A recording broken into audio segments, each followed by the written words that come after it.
Hello, everyone! It's Jell again, and, yeah, you will have to excuse me. The Samurai Warriors 4, Warriors report will be a little bit delayed because I'm kind of sidetracked by Sunset Overdrive, and I really feel I need to get more into the game. I have played some of it, and I'm playing the PS3 version. That's the one you're looking at right now, and I'm actually pretty impressed with it because I was worried that the PS3 release would be severely gimped because it was, PS4-centric, and thankfully the only gimping is the fact there's no boxed release in the States. Yeah, I was really jealous, nearly bought a PS4 on the spot, because apparently there was a special edition of Samurai Warriors 4 that came with a Blu-ray of the Samurai Warriors anime they released. And it was only like $15 more than the regular game.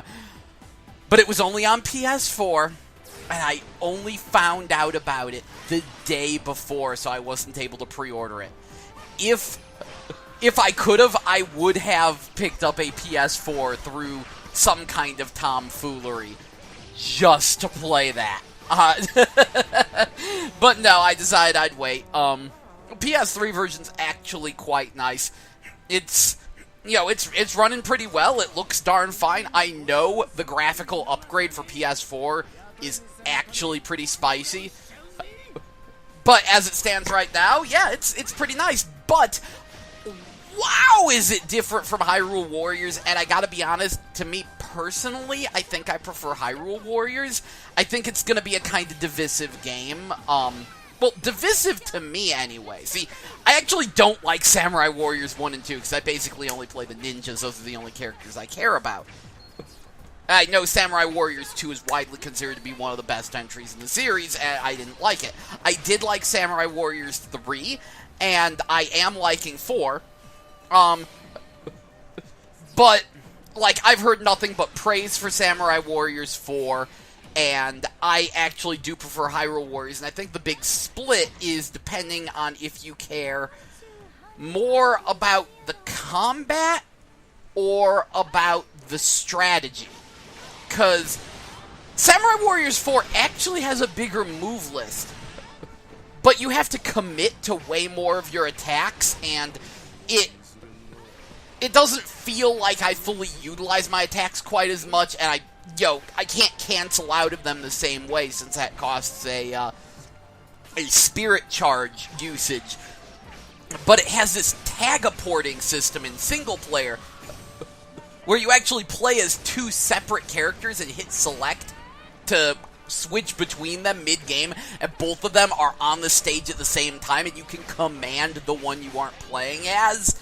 So you can actually send one character to one end of the map, you can run to the other end of the map, beat up generals on one end of the map, then hit select to switch to the other character and beat up generals, while your first character runs over to another general. It's like, I don't even have to worry about traversing the map anymore. I just hit select and someone will be standing in front of a general for me to beat up, and then when I hit select again, someone else will be at another important general I need to beat up. It's pretty great. But yeah, I'm just not quite feeling it as much personally as I was Hyrule Warriors, and I almost feel bad that I was as harsh on Hyrule Warriors as it was, but I think that's going to be a running theme with the Warriors report, because I never want to give a full 100% recommendation of any Warriors game, because they are an acquired taste. They're not going to appeal to everyone, and it is very easy to get burnt out on them. So, the main focus is what makes this one different, what does it do better, what are the criticisms that I can come up with. I love them all, obviously, or almost all of them. But yeah, a major focus is I'm going to kind of be a little bit half-harsh, because I'm too enthusiastic anyway about these things. But I feel a little bad about it, because a friend of mine actually came out and said, this is the Warriors, Hyrule Warriors, that is, was the Warriors game he had been waiting for, even though he doesn't care about Zelda. just because of the enhanced presentation and the bosses and just being able to care more about Zelda than ancient history and stuff. So I totally get it, and I agree. Just having nice environments gives Hyrule Warriors a unique boost. But I've rambled on too long about this one. Let's talk about Sunset Overdrive. Oh my god, it feels so good to actually have a AAA game, or AAA, no, it's a AAA game, a AAA game that I fucking like. I mean,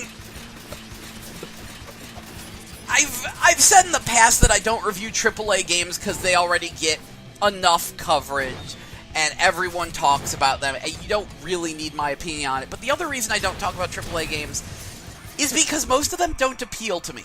I mean, number one, I mentioned in a previous video that I don't like playing as white, shave-headed, gruff dudes. They just plain don't appeal to me. I need genetically engineered insectoid biomonsters and shit.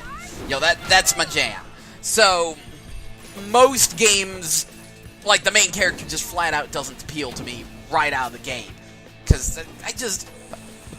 I legitimately don't like playing as those kinds of characters.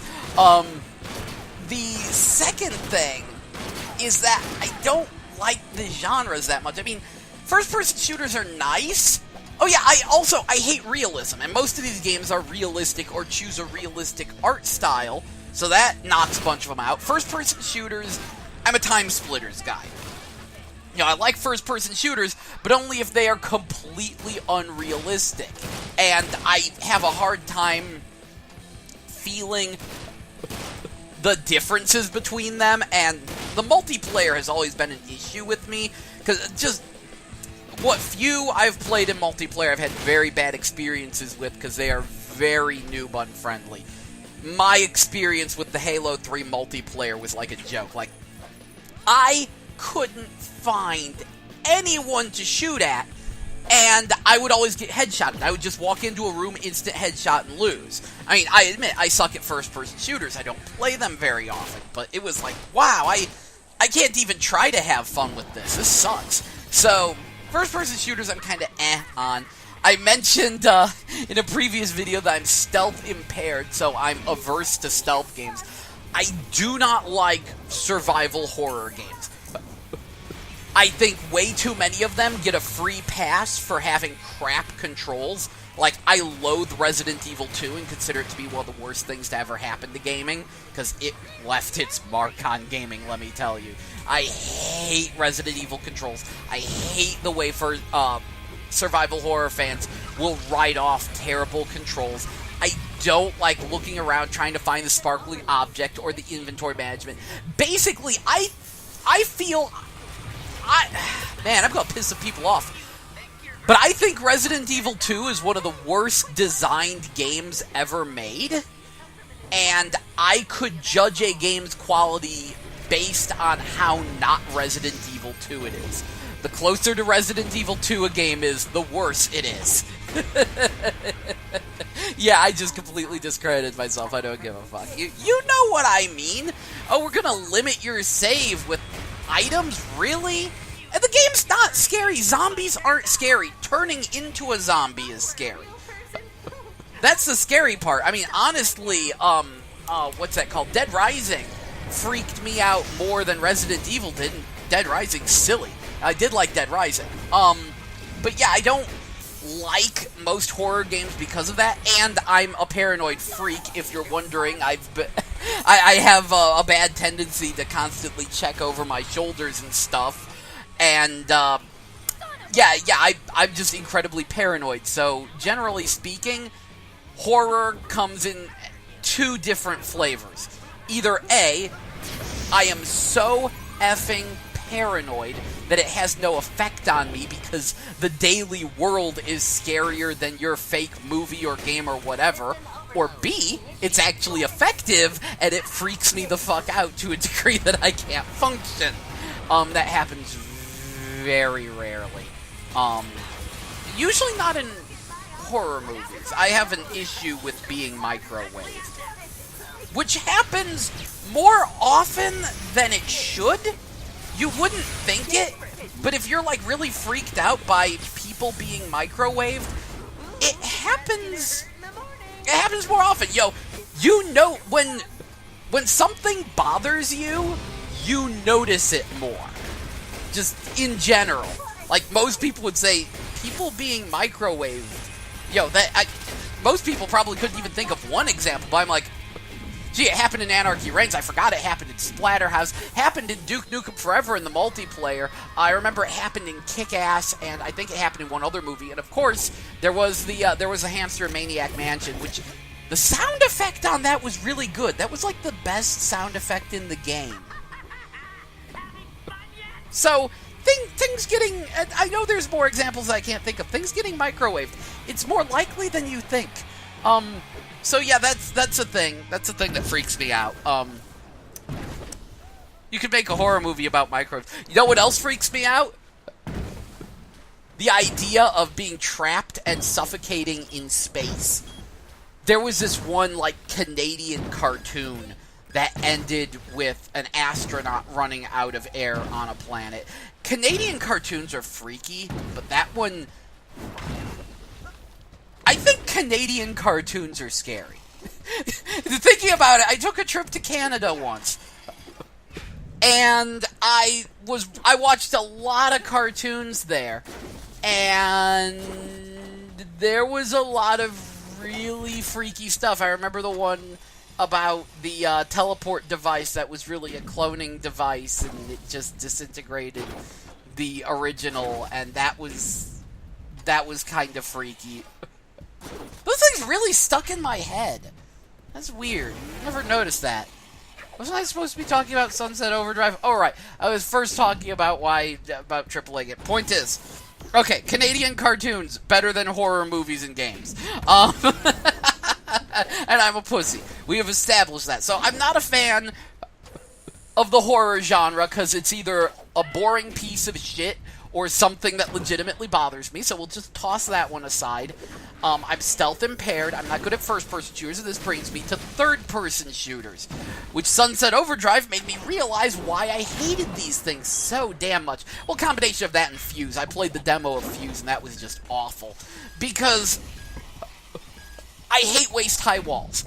I want to run and gun. Run and gun is my thing. I want to run around and shoot things. And in third-person shooters, it's irritating, because in the old days, I preferred third-person shooters to first-person shooters because I got to see my character. But now waist-high walls are such a thing that third-person shooters are nowhere near as good as first-person shooters. Because far too often, because bullets move too fast, you can't really... you really can't dodge bullets because of how fast they move and all that. So, what happens is, like, with waist-high walls, you stick to them and you're practically invincible, but the moment you get out from behind a waist-high wall, you may as well have a poison status effect on you because you are constantly taking damage. All these bullets are just hitting you and you're being pelted with them, and you can't get out of the way of them. You can't just run and gun and stay moving. You have to be stuck to a waist-high wall. It's the only way to avoid damage, and so it turns into a shit version of Time Crisis. Because Time Crisis is awesome, and most third-person shooters aren't. The other issue I have is with iron sights, because far too often, iron sights aren't just a suggestion, they're required. Guns are completely useless if you don't use iron sights. And if not that, then... and this happens far too frequently too, is headshots become way too important. Because I've played too many third-person shooters, or really shooters in general these days, where, just shooting the enemy isn't enough. You need to get a headshot. It's headshot or nothing. So you need to use the iron sights because it's the only way to get the accuracy necessary to get a headshot. You need to hide behind cover, and everything just goes so slow. Sunset Overdrive is thankfully, like, it's billed as, like, a rebellion against this, and I can safely vouch that it is not AstroTurf, quote-unquote, believe the hype is real. I actually think it's not getting enough hype, to be completely honest, which I never thought I'd say. I'm legitimately enjoying the game. I mean, it reminds me a lot of just wreaking havoc in Saints Row. You have a big open world, huge swarms of enemies come at you, and the big thing is that you grind and bounce around. Basically, nearly everything you can grind on. If you can't grind on it, you can bounce on it. In fact, it's gotten to the point where if I land on an object and it doesn't bounce me, I get very, very confused because everything bounces everything. Like, all the cars in the street are there for you to bounce on. Friggin' solar panels bounce you high into the air. I've seen plexiglass windows bounce me in the air. I think I've seen regular windows bounce me in the air. So everything bounces me. I love the undergrind as well because, and the fact that you have to press a special grind button. You press X in order to grind. You press X and then you'll grind on a rail. And I like this because there's so many things you can grind on that if the grinding was automatic, the game would be completely impossible to play. Also, because it lets you undergrind where you just like latch a crowbar onto things, it makes it way more forgiving with like the power lines and stuff, because if you miss your mark on like actually landing on it with the grind, you can still undergrind on it, and then you press X to flip up to the top. So that's friggin' great. The way you clamber up things feels surprisingly good. You like just hold A, and if you're a little short of a ledge, you'll clamber your way up, and you can hold X to run along the side of buildings. And they just gave me the ability to freaking air dash. I can air dash. I wish I was recording the sound I made when I got that ability. I'm just screaming, "It's Marvel, baby!" all over the place. Oh, I loved it. So it's really fun. I love the amount of enemies they throw at me. I love the city navigation. It's like Jet Set Radio, kind of mixed with Crackdown, except like way better than Crackdown. I fucking hate Crackdown. But this works way better, and it has no cover system, and no iron sights, and no headshots. You don't need them. You're fighting swarms of enemies. There's like a little bit... It's very Ratchet and Clank-esque in a way.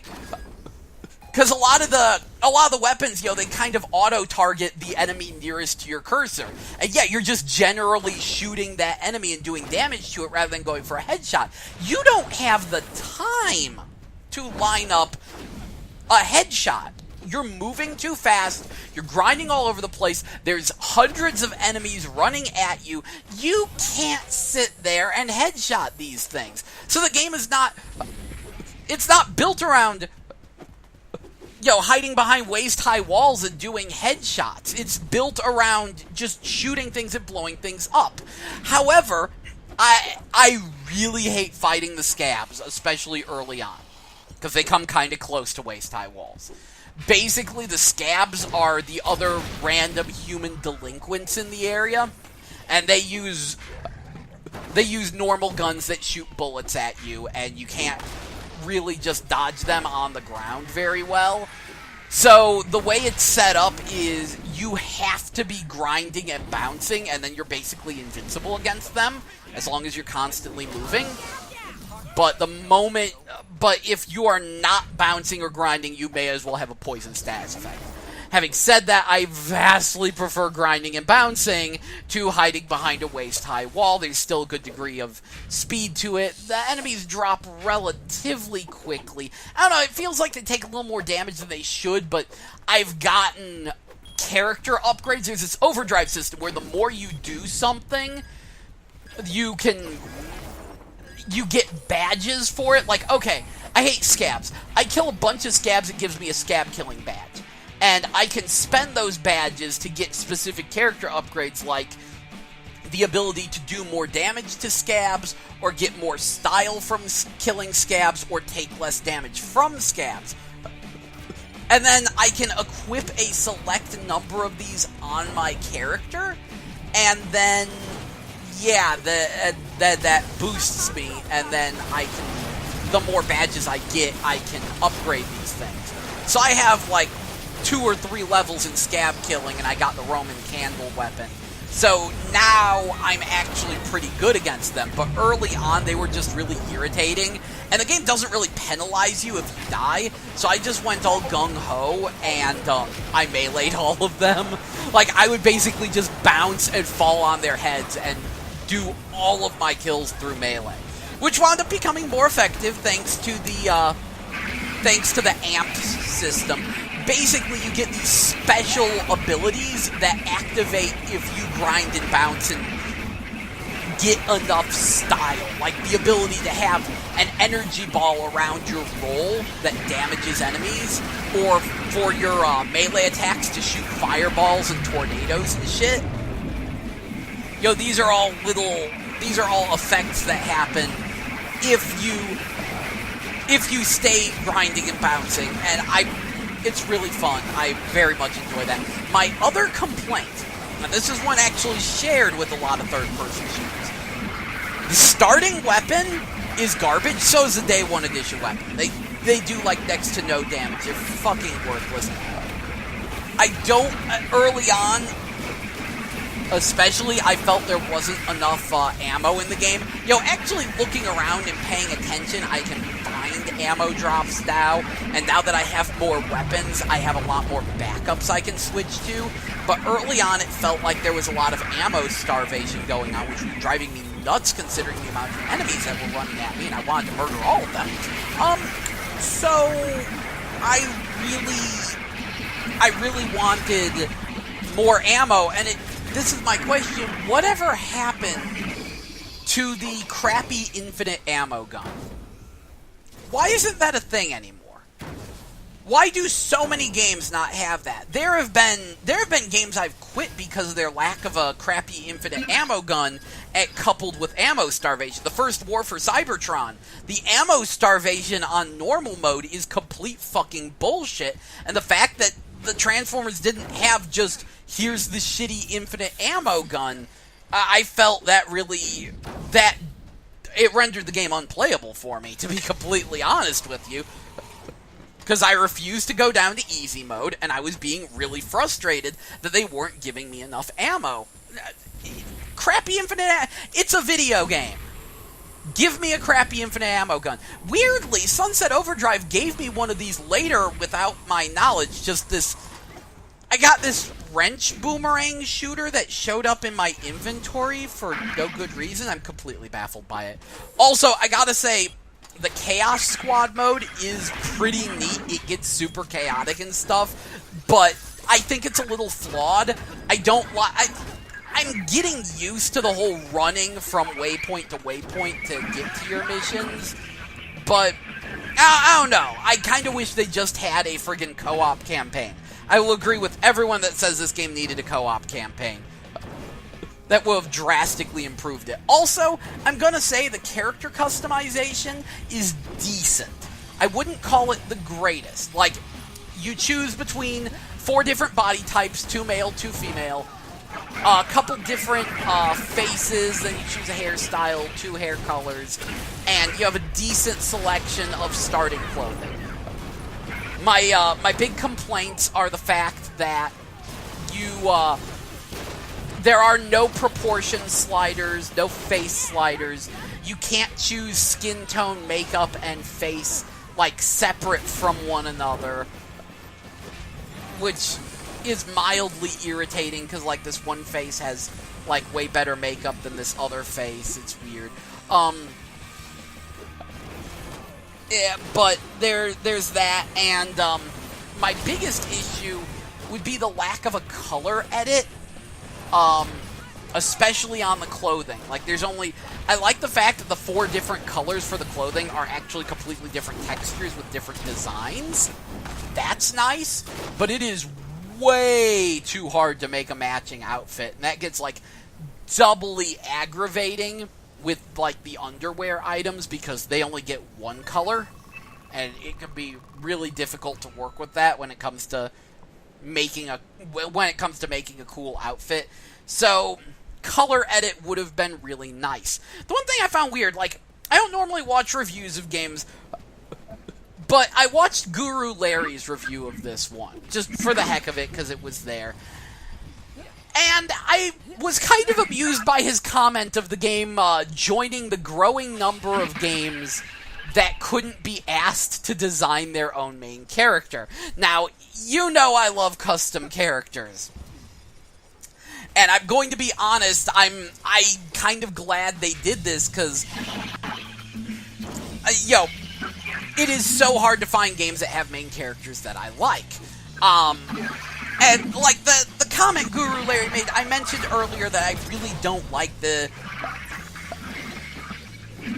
typical shave-headed white dude characters, and I almost actively avoid those games, not in some kind of self-righteous boycott, but because I really strongly dislike playing as those characters. Just, they bother me in a weird way. It's hard to explain. I kind of explained it in a previous video, but... So... But at the same time, the line couldn't be asked to design their own character could very much apply to those kinds of characters. Like, I will be honest, yes, if you can actually design an interesting character with a unique personality that people actually like, or better yet, give us a selection of them, that is way better. And I'm sure everyone likes it more because it's way more marketable. There's merchandising. There's, like, a character name that can become popular and show up in crossovers and stuff. There's many reasons why you would want to actually design your own character.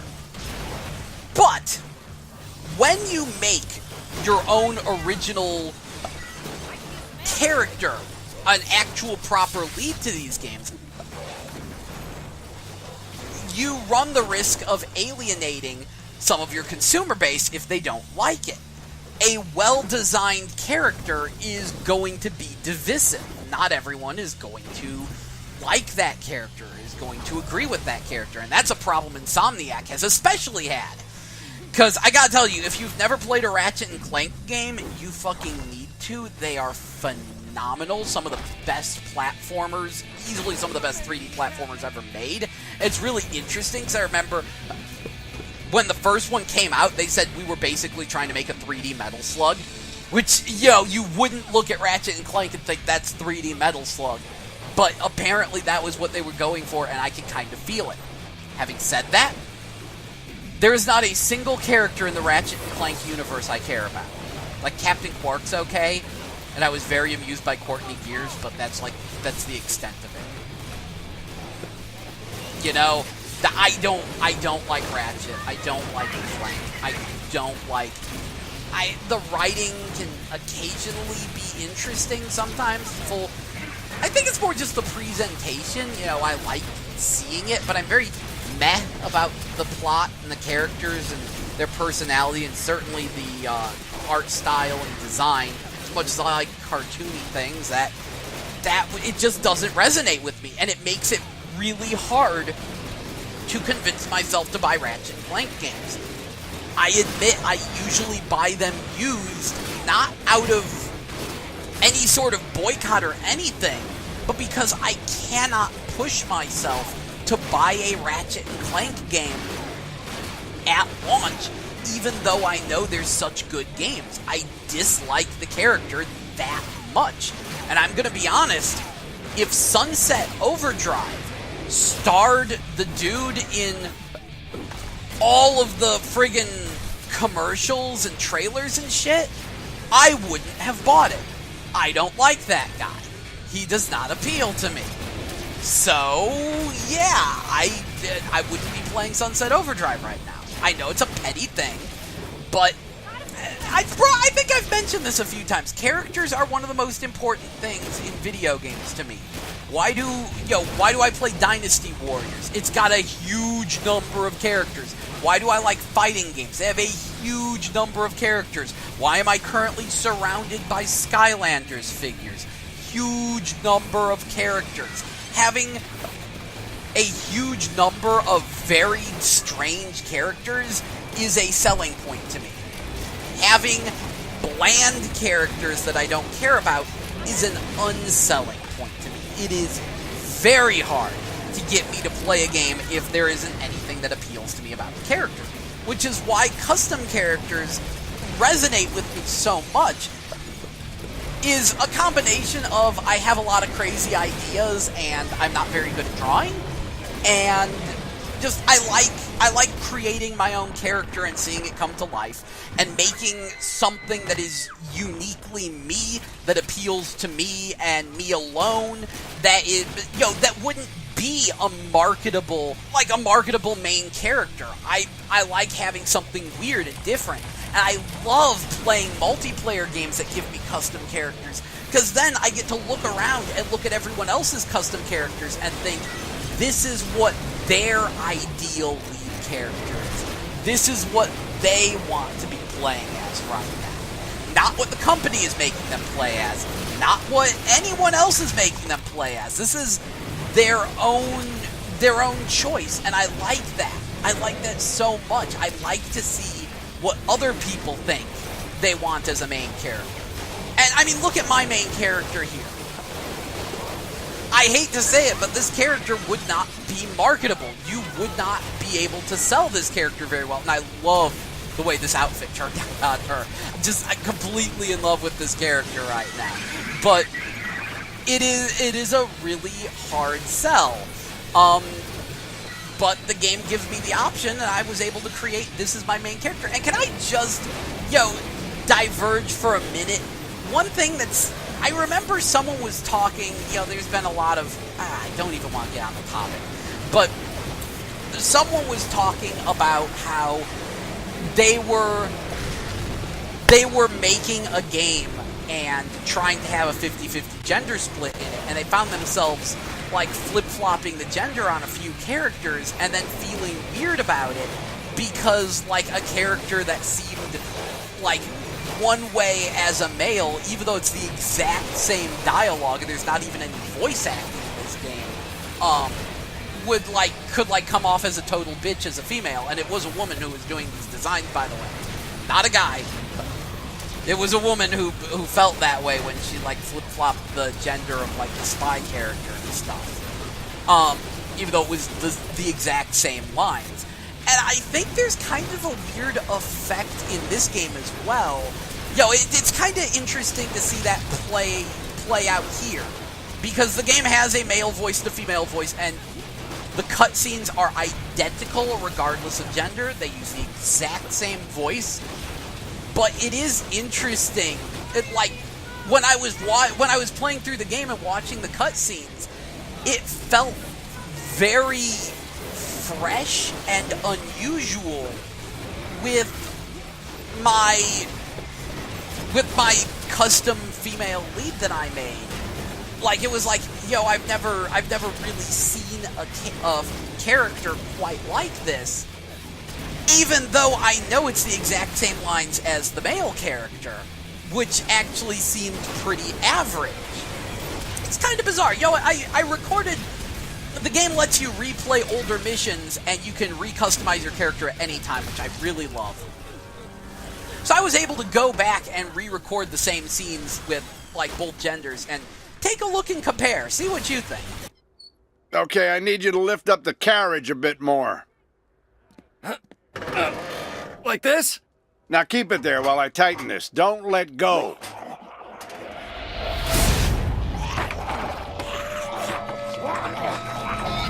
I might have to let go. Not yet. I have to let go now. No!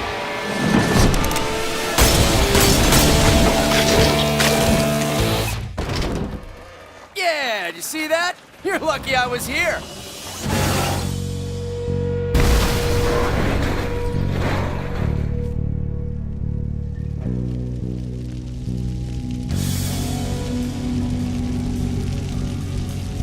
What a fuck up. Yeah. I meant you. Well, what was I supposed to do?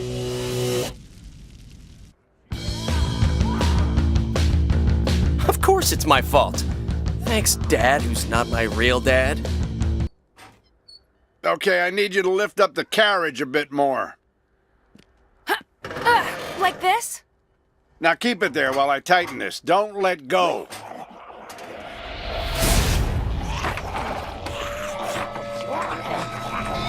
I might have to let go. Not yet. I have to let go now. No!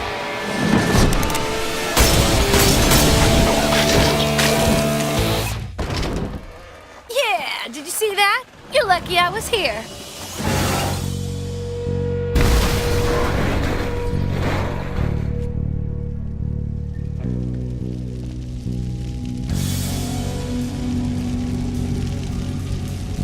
What a fuck up. Yeah. I meant you. What was I supposed to do?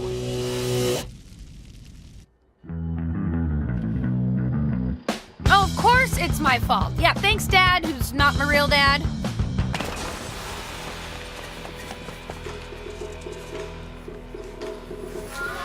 How did you get in here? I'm looking for a guy named Brill Cream. Troopmaster Brillcream is missing. Well, maybe I can help you find him. Maybe you'll be lucky if I let you live. Kind of a dick, huh? Treason! Arrest for Kim and banish her from the troop!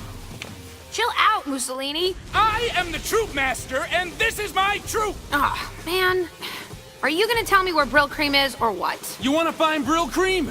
You must do as I say. Like, do you see what I mean? Or is it all in my head, or what is it? I don't know. It's just interesting.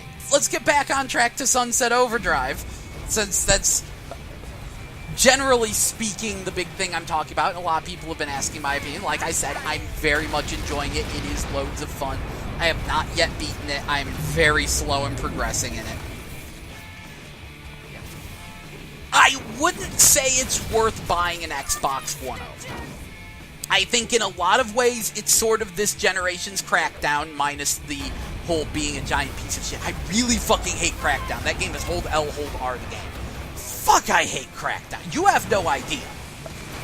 Especially when they told me there were custom characters, and then they gave me that. Okay, this game is like a much better Jet Set Crackdowns row. And Clank. Because it does have the crazy Ratchet and Clank weapons. It looks like there's a lot of weapons to get in here. But I don't think it's worth buying a system for. I think in a lot of ways it's this generation's Crackdown, where it's this early released game that everyone gets really hyped for, then backtracks and says, it was only super hypeful because it was like an early first, I don't even know if we could call this first gen anymore, but first/second gen game, and there weren't that many games to play on the system, and it had a cool concept, but it doesn't really hold up. But there will be like this cult following of people who remember it and bring it up constantly. As much as people say people only bought Crackdown for the Gears of War demo, I keep running into people who absolutely loved Crackdown and can't shut up about Crackdown and think Crackdown was the coolest fucking thing ever. Again, I hated it, but I see a lot of people who really, really liked it. I think it's going to be the same thing here. I think a lot of people are just going to sort of ignore Sunset Overdrive, but then it's just going to keep being brought up in future conversations, because even though they beat it, they're done with it, they moved on to other games, there's still going to be this part of them that goes, oh, Sunset Overdrive was super awesome. It is not worth buying the system for, though, because I would call this the very first worthwhile boxed Xbox One exclusive. I have not been able to find a single, Xbox One exclusive that's actually a boxed release that I gave a crap about. I played Titanfall. I shot some things. That shouldn't have been a boxed release. I played Kinect Sports Rivals. That was a fucking joke. Shoot, I bought my system with a fighter within, which I don't need to tell you that was a piece of crap. It's a Kinect game. What do you expect? Like, the most worthwhile Xbox One game is still Killer Instinct, which, Killer Instinct is damn good. I'm glad Season 2 didn't fuck up the controls. I was really worried, because I have less faith in, whoever the fuck is doing it now, the friggin' dive kick people, because they fucked up the Shadow over Mystara port something fierce. It's stretched wrong. The, Shadow over Mystara looks worse than it should because they stretched the image wrong. There's absolutely no way to fix the busted resolution, and it just shits up the graphics. So, I've been super grumpy at them about that. As far as I know, they never got around to fixing that. And I'm like, if you can't fucking port a damn emulated ROM right, I don't trust you to make a good fighting game. And apparently they did have a lot of fuck-ups early on with KI, really shitting up the online play. And I think the netcode might have gotten a little bit worse recently, ironically, with their involvement. But they didn't shit up the controls, and generally speaking, the game is still good. I was really worried about Season 2, I'm sorry. Killer Instinct is still, really good. I would call it, the best Western-made fighting game. I do kind of like it more than Skullgirls. And just the way they work those combo breakers. It's so nice. That Killer Instinct's good stuff. That is the best thing on the system, and it's true, it's very incomplete. We've got, it's got, 10 fighters now? And I already... and I'm going to be paying... what is it? I'm going to wind up paying, $80 to get 16 fighters. And emulated versions of Killer Instinct 1 and 2. That's the reason I'm not buying the fighters individually. I want the emulated KI 1 and 2. So, there's that. Crimson Dragon is alright, it's the reason I bought an Xbox One, but I'm not going to say it's a system seller. It's one of those things where it's this is nice. Next time I have money, I need to pick up Dark Dreams Don't Die, even though it just looks like, what's the name of that thing? Screw it. It looks like a David Cage game made by Swery. So, a better David Cage game. with way worse production values. So, I need to pick that up. And aside from that, oh yeah, that's right, Dance Central Spotlight. It's Dance Central. It's more Dance Central. If you like Dance Central, you'll like it because it's more Dance Central, even though they've had some hiccups on its release, too. I think one time they accidentally released a song pack for a couple $1,000 because someone's a fucking idiot at Microsoft. They keep fucking up with their online store. It's hilarious. I don't use my Xbox One very much. And jeez, I'm rambling so much. I'm sorry. But Sunset Overdrive is the very first boxed release on the Xbox One that I say, wow, yeah, this was worth buying as a boxed release. It's the first one. And you know what? I almost completely forgot to mention this. They took them down, but there were ads saying that it was only on Xbox One and PC. So, in about a half year to a year, you can pretty much count on there being a PC release of Sunset Overdrive, and when it comes out, I'm sure y'all will enjoy it. I will say that's a whole lot more than the Western PlayStation 4, though, which has nothing. Because, like I said, I was this close to buying a PlayStation 4, because of Samurai Warriors 4 having the enhanced super awesome special edition. And, yeah, while I was there at the store trying to decide if I was going to go through with that or not, I looked at the PS4 section. I couldn't find a single fucking game I wanted to play on the system. Now, having said that, Japan has actually managed to sell me on the PS4. Got the new Ode Chambara, you have the Enhanced Earth Defense Force, which they're adding Mega Knights, and they're bringing back Valak.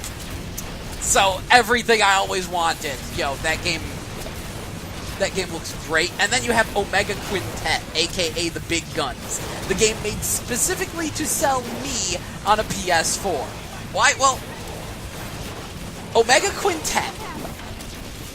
It's from the Hyperdimension Neptunia team, and in it you play the manager of a magical girl idol group of 5 members. It is a combination JRPG idol management simulation with incredible character customization, the ability to make your own custom music videos, put yourself in those music videos using the PlayStation camera, and it is the very first PS4 game to have move support. It's shit move support. Like, you can wave the wand around and it sparkles and does things, and that's it. But it is the first PS4 game to have support for the PlayStation Move. People, that is like writing "To Gel with Love" signed compile heart on your fucking game. Who's here still cares about the Move? No one! Only me! That is like there is no reason to put move support in this game. It effectively does nothing. That is literally them just saying, man, we need to just make a game to get Gel to buy a PS4. Well, mission fucking accomplished. I'm planning on getting one now. Especially with Dragon Quest Warriors, which, can I just say, can we just give that a 5 out of 5 and be done with it? Look at the title of the show. It's GameMetabble. You're watching a GameMetabble. 5 out of 5, Game of the Year, we're done here. I am really hoping that Dragon Quest, I hope they don't think they have too many Dragon Quest 4 characters in there, because the characters I want, number 1, I want the female hero from Dragon Quest 4. She is my favorite Akira Toriyama character design. I absolutely love that character. I really want female hero from Dragon Quest 4 in there.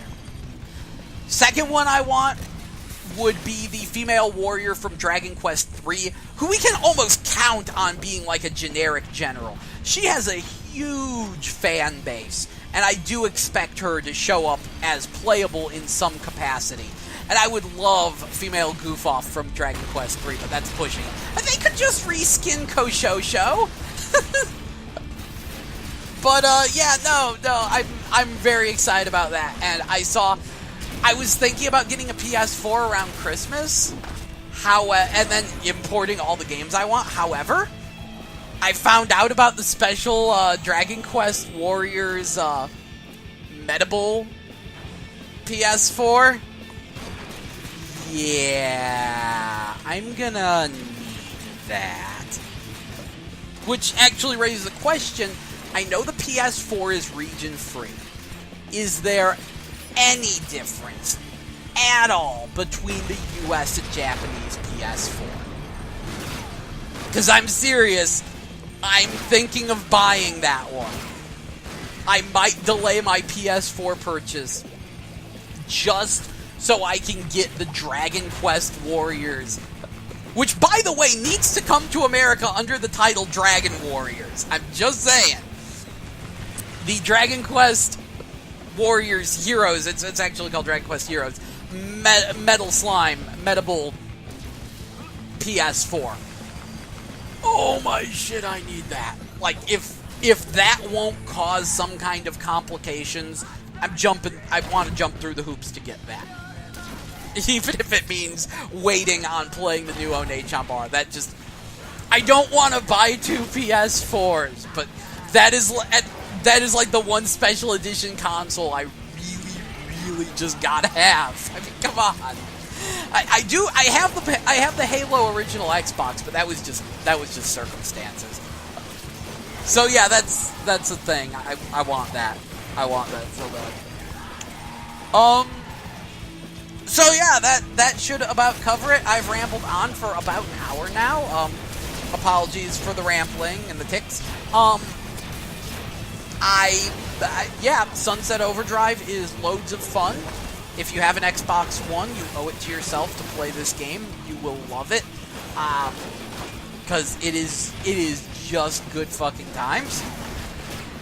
If you don't own an Xbox One, look forward to the PC release, because I'm not telling anyone to buy any of these next-gen consoles. Fuck them all except, like, maybe the Wii U.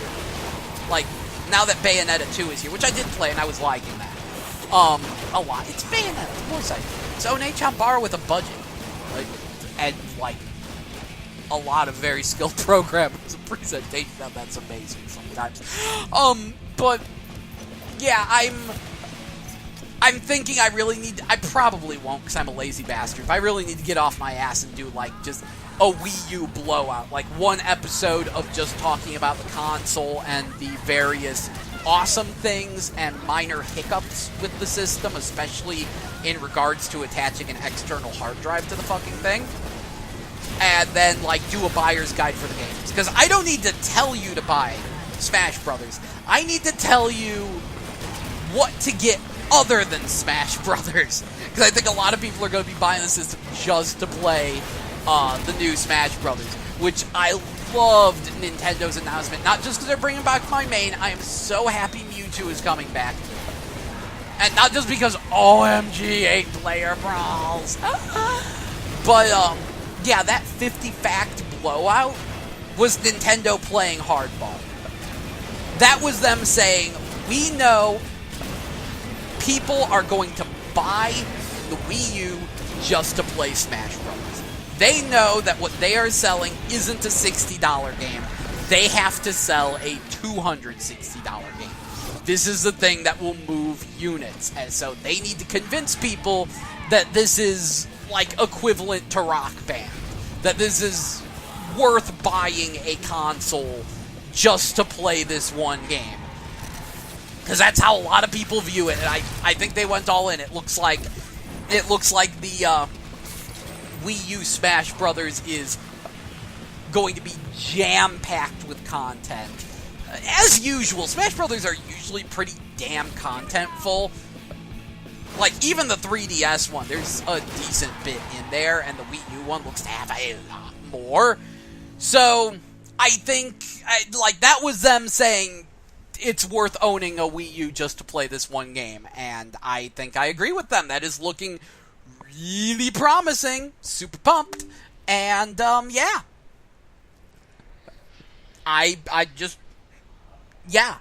So I need to tell people what's actually worth buying on the Wii U, which means I need to actually play that copy of Zombie U I bought. It's like $20 now, and I'm kind of curious. Unfortunately, the damn rental store, yes, we still have a rental store in the area.